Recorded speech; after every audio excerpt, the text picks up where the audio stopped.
Estamos iniciando mais um programa Polifonia das Ruas pela UniTV, canal 17.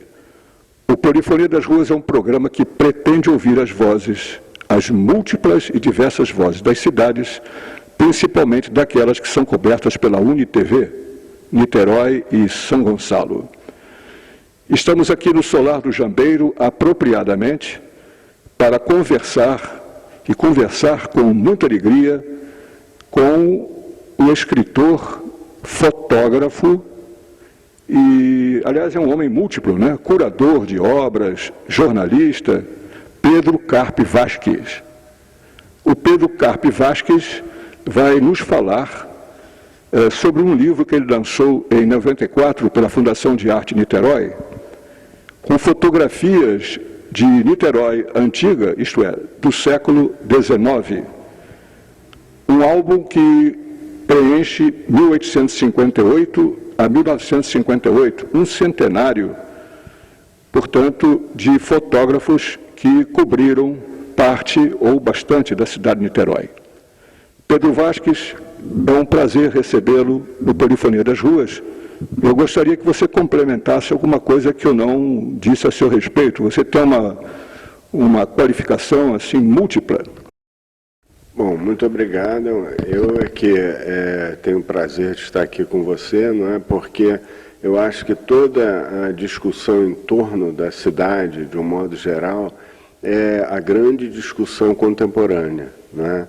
Em todos os âmbitos, desde o âmbito mesmo da própria organização da cidade, organização política, urbanística, arquitetônica, até sobre a perspectiva cultural, porque os artistas estão, hoje em dia, trabalhando prioritariamente esse tema, né? Então, um tema mais que oportuno e é uma ótima oportunidade de falar sobre esse livro também, que apesar de já ter sido lançado no século passado, vamos dizer assim, né? Porque já viramos para o século XXI, ele acabou desempenhando um papel muito maior do que nós pensávamos, porque como não havia outro livro de imagens sobre Niterói, assim com essa mesma perspectiva, ele acabou ficando como uma referência para algumas pessoas, né? Você poderia iniciar falando do fotógrafo Victor Frond? O Frond é até uma ótima oportunidade, porque eu tenho que fazer uma correção, não é? No momento em que eu fiz o livro, existe uma única foto dele retratando Niterói. E especulando, assim, pela localização, pelo ângulo de vista e tudo, nós acreditávamos, porque eu consultei outras pessoas também, que ela poderia ter sido tirada a partir do Forte do Graguatá, né, aqui perto até. Mas depois, mais tarde, pesquisando mais detidamente, porque a pesquisa não acaba nunca, né? Você tem que publicar o livro, mas algumas questões ficam assim na sua cabeça e você vai tentando aprofundá-las na medida do possível. E essa coisa do Frond ficava como uma dúvida na minha cabeça. E mais tarde eu pude, graças à consulta direta também, novamente lá na Biblioteca Nacional, no material original dele, eu fui constatar que, na realidade, a vista havia sido tomada da Ilha dos Ratos, né? Então chamada Ilha dos Ratos, que pertence à Marinha e que fica no Rio, ali próximo à Ilha das Cobras e à Ilha Fiscal, né? Então, essa é uma oportunidade de fazer até essa correção. Mas não muda nada do conteúdo da imagem. O conteúdo é Niterói. Então, essa, do ponto de vista assim, fotográfico, persiste sendo até hoje a imagem mais antiga que nós conhecemos, feita assim, mostrando a cidade de Niterói. E data de 1858, quando ele começou a trabalhar no que viria a ser depois o livro Brasil Pitoresco. É uma imagem inaugural para Niterói do ponto de vista da fotografia e da imagem técnica, de um modo geral, né? Pedro Vasques, você fez uma sequência datada logo após o Victor Frond. Nós temos as fotos de Jorge Leucinger. Existem duas correntes, assim, no que diz respeito à pronúncia, não é? Eu, por uma distorção assim, continuo falando Jorge Loisinger, mas o mais correto é provavelmente Leuzinger, ou Leuzinger, assim, porque ele era de origem suíça. E muitos dos seus descendentes, que ainda estão no Rio de Janeiro, porque ele foi um fotógrafo que, contrariamente ao Freund, ele não voltou para a Europa, né? Ele permaneceu no Brasil, ele se radicou no Brasil e morreu no Rio de Janeiro, né? Então, ele é um fotógrafo também muito importante, e eu coloquei na sequência, porque eu estabeleci uma ordem cronológica, né? Porque como o pensamento guia do livro era o de fazer assim, uma panorâmica sobre o primeiro século de atividade fotográfica em Niterói.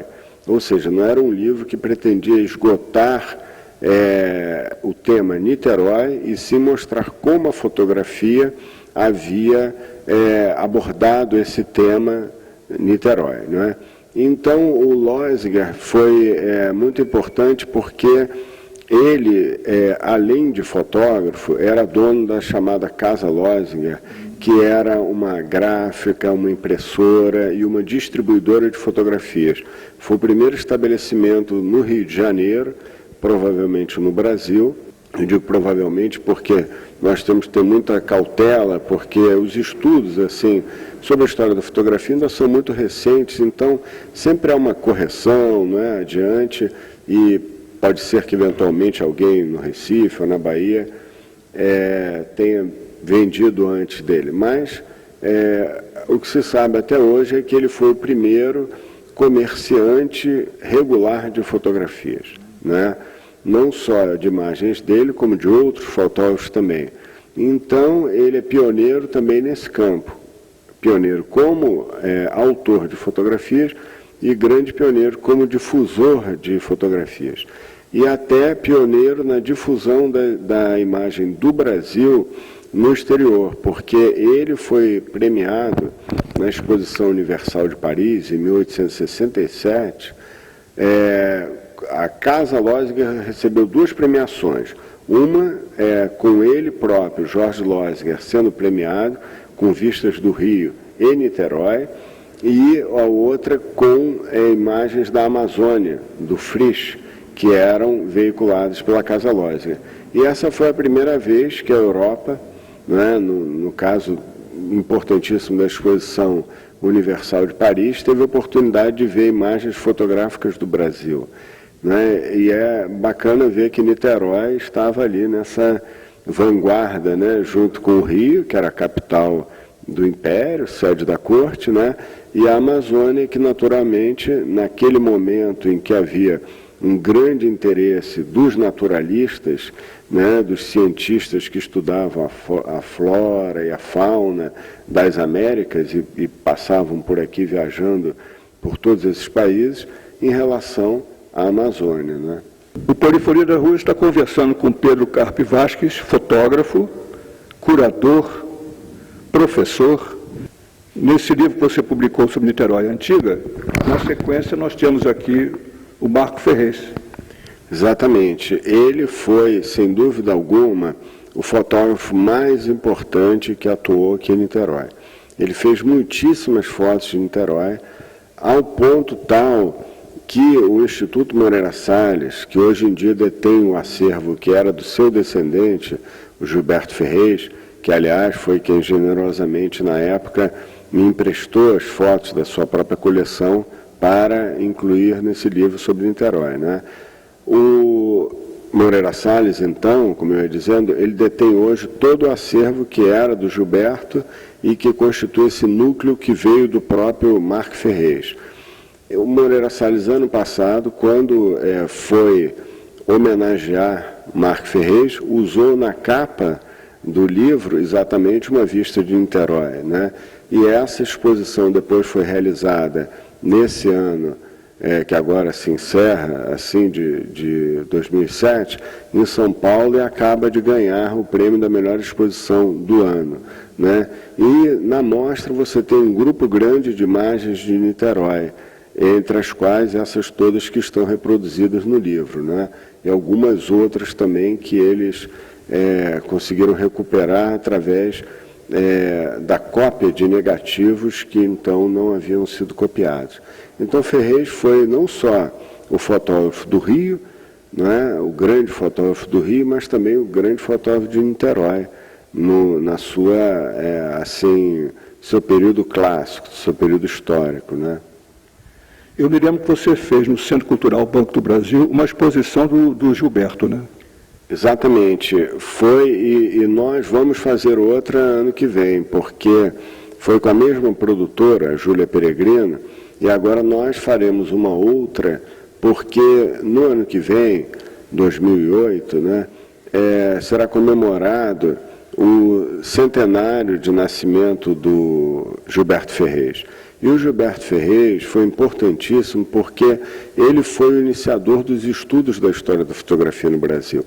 Em 1946, as pessoas não têm muita consciência da importância desse fato porque não sabem como isso foi precoce, né?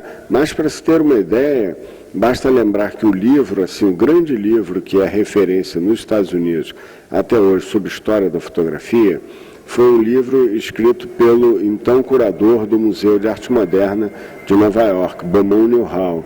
E esse livro é exatamente da década de 40, ou seja, o Gilberto, aqui, isolado, no Rio de Janeiro, no Brasil, que estava distante totalmente dessas discussões assim, acadêmicas, né, sobre a história da fotografia, ele teve esse mérito de, simultaneamente ao Beaumont Newhall, que estava em Nova York, no centro, né, da discussão, porque não só ele estava em Nova York, como ele estava no Museu de Arte Moderna, né? E o Gilberto foi simultâneo a ele, né? Então, com isso, a gente pode avaliar a importância dele. Então, nessa época, eu fiz a exposição, que foi realmente a última que ele fez em vida, né? Porque ele foi homenageado, até na ocasião, pela Associação Brasileira de Críticos de Arte, que fez uma homenagem a toda a sua obra, não é? Uma obra que tem mais de 40 títulos, e a sua contribuição não só à fotografia, como à iconografia brasileira como um todo. E para se avaliar uma ideia, assim, ter uma ideia assim, pálida da importância do Gilberto, basta saber que ele foi o responsável pelo parecer que assegurou o tombamento do Pão de Açúcar. Porque, por incrível que pareça, se queria destruir o Pão de Açúcar para transformar em brita para uso na construção civil. Então, se hoje em dia o Pão de Açúcar é um dos símbolos do Brasil e virou, como se chama hoje, um cartão postal da cidade, isso foi graças ao Gilberto Ferrez. E, por exemplo, agora que nós vamos comemorar a vinda da família real portuguesa para o Brasil, né, todos sabem que a família desembarcou ali na Praça 15 e foi para o primeiro prédio administrativo, foi recebida no primeiro prédio administrativo que ainda existe hoje lá, que é o hoje chamado Paço Imperial, né? Esse prédio também foi todo reformado graças aos estudos do Gilberto Ferrez. Ele é que fez o estudo iconográfico para nortear a reconstrução, a restauração arquitetônica do prédio. Então, o Gilberto foi assim, uma pessoa fundamental sob todos os pontos de vista, né? E foi uma felicidade ter podido fazer essa exposição em homenagem a ele, e agora uma próxima que engloba não só ele, como o seu pai, seu tio, que filhos do próprio Marc Ferrez foram precursores da história do cinema no Brasil, fundando o Cinema Pathé e sendo também cineastas, né, e fotógrafos.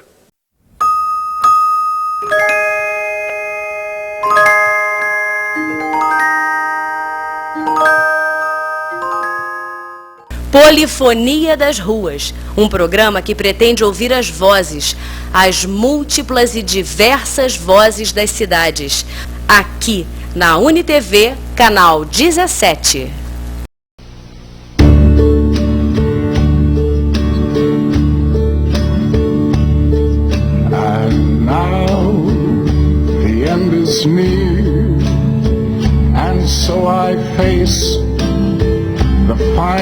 curtain. My friend, I'll say it clear, I'll state my case, of which I'm certain. I've lived a life that's full, I've traveled each and every highway, and more, much more than this, I did it my way. Regrets.